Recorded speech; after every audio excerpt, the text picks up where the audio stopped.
ಬೆಂಗಳೂರು ಜನರ ಆತಂಕವನ್ನ ದೂರ ಮಾಡಿದ ಡಿಕೆ ಶಿವಕುಮಾರ್.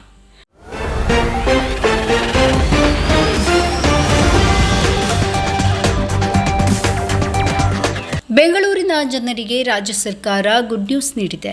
ಆಸ್ತಿ ತೆರಿಗೆ ಹೆಚ್ಚಳದ ಬಗ್ಗೆ ತಲೆಕೆಡಿಸಿಕೊಂಡಿದ್ದ ಸಿಲಿಕಾನ್ ಸಿಟಿ ಜನರಿಗೆ ಸದ್ಯ ರಿಲೀಫ್ ಸಿಕ್ಕಂತಾಗಿದೆ. 2024-25ನೇ ಸಾಲಿಗೆ ಬೆಂಗಳೂರಿನಲ್ಲಿ ಆಸ್ತಿ ತೆರಿಗೆ ಪರಿಷ್ಕರಣೆಯನ್ನ ರಾಜ್ಯ ಸರ್ಕಾರ ತಳ್ಳಿಹಾಕಿದ್ದು, 2016ರಲ್ಲಿ ಅಳವಡಿಸಿಕೊಂಡ ಲೇವಿ ಲೆಕ್ಕಾಚಾರ ವಿಧಾನವು ಮುಂದುವರಿಯುತ್ತೆ ಅಂತ ತಿಳಿಸಿದೆ.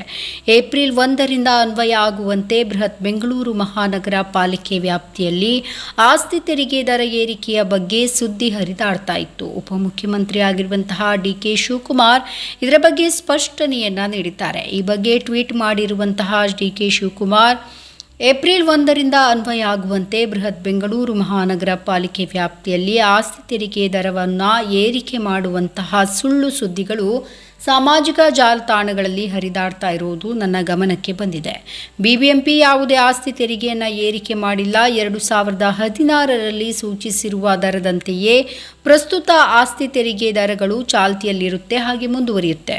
ಬೆಂಗಳೂರಿನ ನಿವಾಸಿಗಳು ಆತಂಕ ಪಡುವಂತಹ ಅವಶ್ಯಕತೆ ಇಲ್ಲ ಅಂತ ಕೂಡ ಅವರು ತಿಳಿಸಿದ್ದಾರೆ.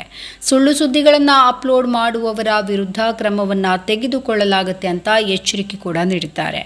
ಕರ್ನಾಟಕದಲ್ಲಿ ಭಾರಿ ತೆರಿಗೆ ಹೆಚ್ಚಳವಾಗ್ತಾ ಇದೆ ಅಂತ ಇನ್ಸ್ಟಾಗ್ರಾಮ್ ಪೇಜಿನಲ್ಲಿ ವ್ಯಕ್ತಿಯೊಬ್ಬರು ವಿಡಿಯೋವನ್ನು ಹರಿಬಿಟ್ಟಿದ್ರು.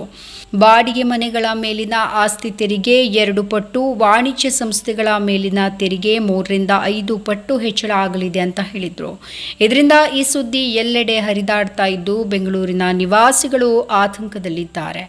ಇದೀಗ ರಾಜ್ಯ ಸರ್ಕಾರ ಮತ್ತು ಬಿಬಿಎಂಪಿ ಬಗ್ಗೆ ಸ್ಪಷ್ಟನೆಯನ್ನ ನೀಡಿದೆ. ಬಿಬಿಎಂಪಿ ಆಸ್ತಿ ತೆರಿಗೆ ಪಾವತಿ ಮಾಡುವವರಿಗೆ ನೀಡುವಂತಹ 5% ರಿಯಾಯಿತಿಯು ಈ ಹಿಂದೆ ಆರ್ಥಿಕ ವರ್ಷದ ಮೊದಲ 2 ತಿಂಗಳು ಅಂದರೆ ಏಪ್ರಿಲ್ ಮತ್ತು ಮೇ ತಿಂಗಳವರೆಗೆ ಮಾತ್ರ ಅನ್ವಯ ಆಗ್ತಾ ಇತ್ತು. ಇದೀಗ ಈ ಅವಧಿಯನ್ನು ಜುಲೈ 31ರವರೆಗೆ ವಿಸ್ತರಿಸಲಾಗಿದೆ ಅಂತ ಕೂಡ ವರದಿಯಾಗಿದೆ. ನಮ್ಮ ಈ ವಿಡಿಯೋ ನಿಮಗೆ ಇಷ್ಟ ಆದಲ್ಲಿ ಲೈಕ್ ಮಾಡಿ, ಶೇರ್ ಮಾಡಿ, ಕಮೆಂಟ್ ಮಾಡಿ ಮತ್ತೆ ಸಬ್ಸ್ಕ್ರೈಬ್ ಮಾಡಿ.